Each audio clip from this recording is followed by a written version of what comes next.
की मात्रा में अधिक वृद्धि होती है। ओके, फिर हेलो एवरीवन, आई एम सुगम, वेलकम बैक। तो कैसे हो आप सब? आई होप आप सब अच्छे होंगे। स्वागत है आप सभी का आपके अपने एसपी स्टडी यूट्यूब चैनल पर। तो गाइस, जैसा कि आपने कहा था कि आपको इकोनॉमिक्स के जो आपके इम्पोर्टेंट क्वेश्चन है वो हम आपको बताएं। अंकित, आपने बोला था कि आपको इकोनॉमिक्स के इम्पोर्टेंट क्वेश्चन चाहिए, तो उसी के लिए आपके लिए ये वीडियो मैं लेकर आई हूँ। और गाइस, अगर आप इस वीडियो को देख रहे हो और आपको भी किसी भी सब्जेक्ट में कहीं पर भी कोई दिक्कत है तो हमें कमेंट बॉक्स में ज़रूर बताएं। आपके लिए भी एक पर्सनल वीडियो हम बना देंगे।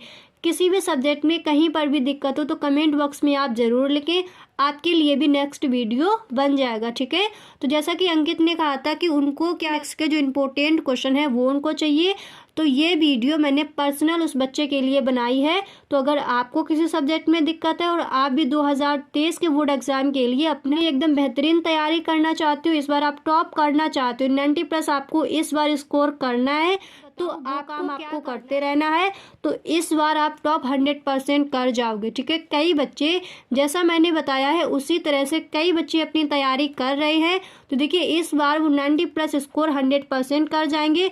तो आपको भी अपनी तैयारी इसी तरह से करनी है। ठीक है, तो देखिए सबसे पहले मैंने अतिलघु उत्तरीय प्रश्न लिए हैं। तो जो सबसे पहला प्रश्न है वो यहाँ पर दिया गया है कि मध्यवर्ती वस्तुएं क्या है।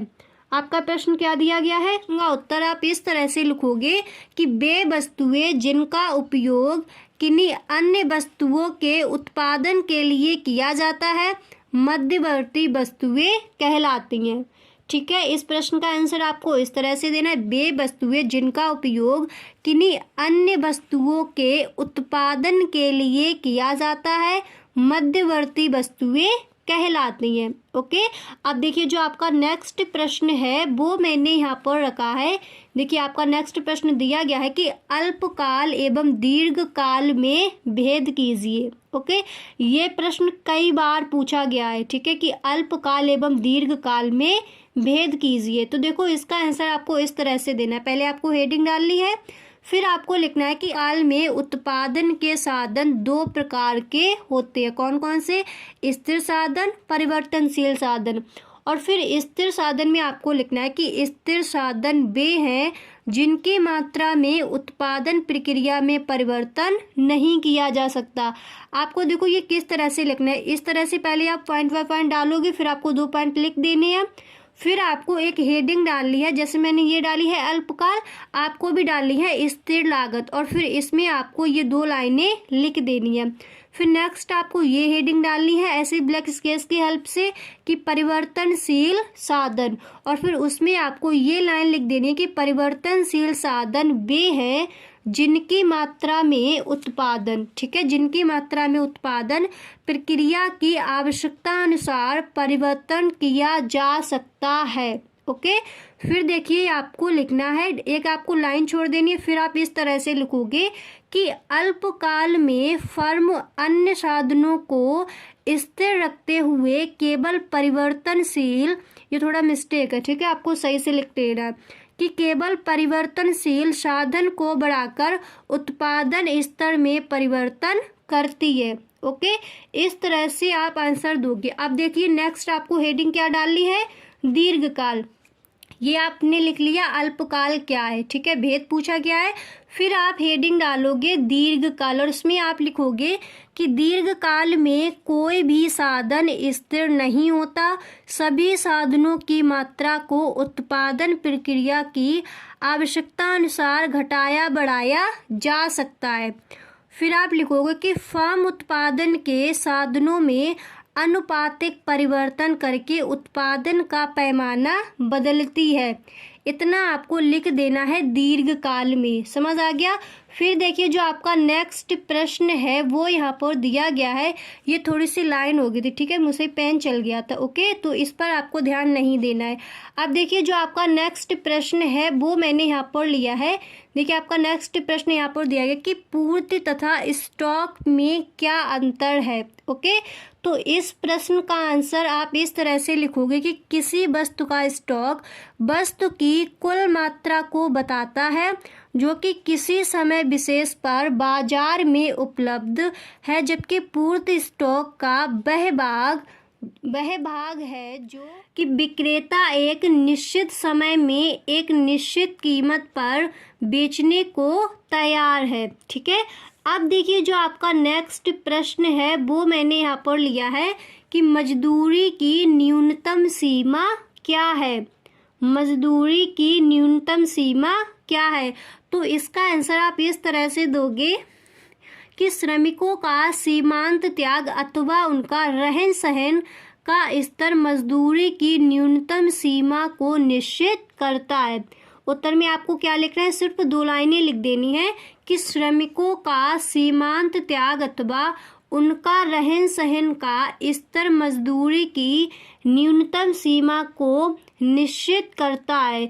फिर देखिए जो आपका नेक्स्ट प्रश्न है वो दिया गया है कि बाजार मूल्य से क्या आशय है। ठीक है, बाजार मूल्य से क्या आशय है? तो इस प्रश्न का आंसर आप इस तरह से दोगे कि बाजार मूल्य मांग और पूर्ति की सापेक्षिक शक्तियों द्वारा निर्धारित होने वाला प्रचलित मूल्य है जो अस्थायी प्रकृति का होता है। और फिर आपको आगे लिखना है और क्षण प्रतिक्षण बदलता रहता है, वही हमारा बाजार मूल्य कहलाता है। जो आपका नेक्स्ट प्रश्न है वो मैंने यहाँ पर लिया है कि मांग की लोच को परिभाषित कीजिए। ओके, मांग की लोच को परिभाषित कीजिए। तो इस प्रश्न का आंसर आपको इस तरह से लिखना है कि मार्शल के अनुसार, ये आपको ब्लैक पेन से लिख देना या फिर आप ब्लैक स्केच लेकर जाओ तो उसकी हेल्प से आप लिखोगे मार्शल के अनुसार, फिर इस तरह से कॉमा लगाना, फिर आपको इन्वर्टेड कॉमा बिगिन करना, फिर इसके अंदर आप लिखोगे कि बाजार में किसी वस्तु की, ओके, बाजार में किसी वस्तु की मांग का अधिक या कम लोचदार होना इस बात पर निर्भर करता है कि एक निश्चित मात्रा में मूल्य के घट जाने पर मांग की मात्रा में अधिक वृद्धि होती है। ओके, फिर आप लिखोगे अथवा कम तथा एक निश्चित मात्रा में मूल्य के बढ़ जाने पर मांग की मात्रा में अधिक कमी होती है या कम, इतना आपको लिख देना है। फिर यहाँ पर आपको इन्वर्टेड कॉमा क्रॉस कर देना है। फिर देखिए जो आपका नेक्स्ट प्रश्न है वो मैंने यहाँ पर लिया है और ये प्रश्न कई बार आया है। ठीक है, आप पेपर उठा के देखना, कई बार पूछा गया है कि समष्टि अर्थशास्त्र को परिभाषित कीजिए, या फिर आपसे पूछ लेंगे व्यष्टि अर्थशास्त्र को परिभाषित कीजिए। ओके, तो समष्टि अर्थशास्त्र पूछे तो आप इस तरह से लिख दोगे शेफिरो के अनुसार। ठीक है, ये आपको ब्लैक पेन से लिखना है। फिर आपको इस तरह से कॉमा इन्वर्टेड कॉमा लगाना है, फिर आप लिखोगे कि समष्टि अर्थशास्त्र संपूर्ण अर्थव्यवस्था के कार्यकरण से संबंधित है।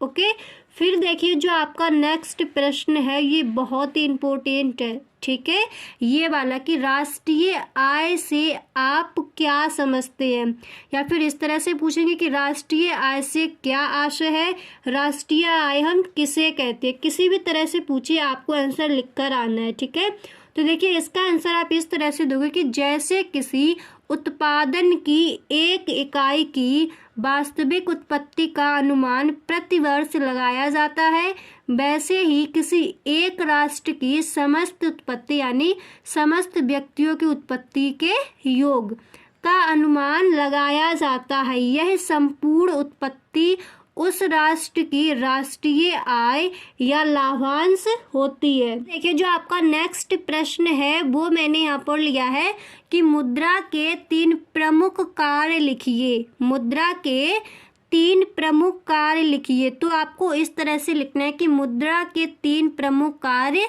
निम्नलिखित हैं, और फिर आपको लिखना है कि विनिमय का माध्यम, नेक्स्ट आपको लिखना है मूल्य का मापक, और फिर नेक्स्ट आपको लिख देना है मूल्य का हस्तांतरण। ओके, इस तरह से इस प्रश्न का आंसर आपको दे देना है। तो गाइस आज के लिए बस इतना ही, मिलते हैं नेक्स्ट वीडियो में। आई होप आपको वीडियो पसंद आया होगा। गाइस अगर आपको वीडियो अच्छा लगा है तो वीडियो को एक लाइक ज़रूर कर दे। Okay, thanks for watching.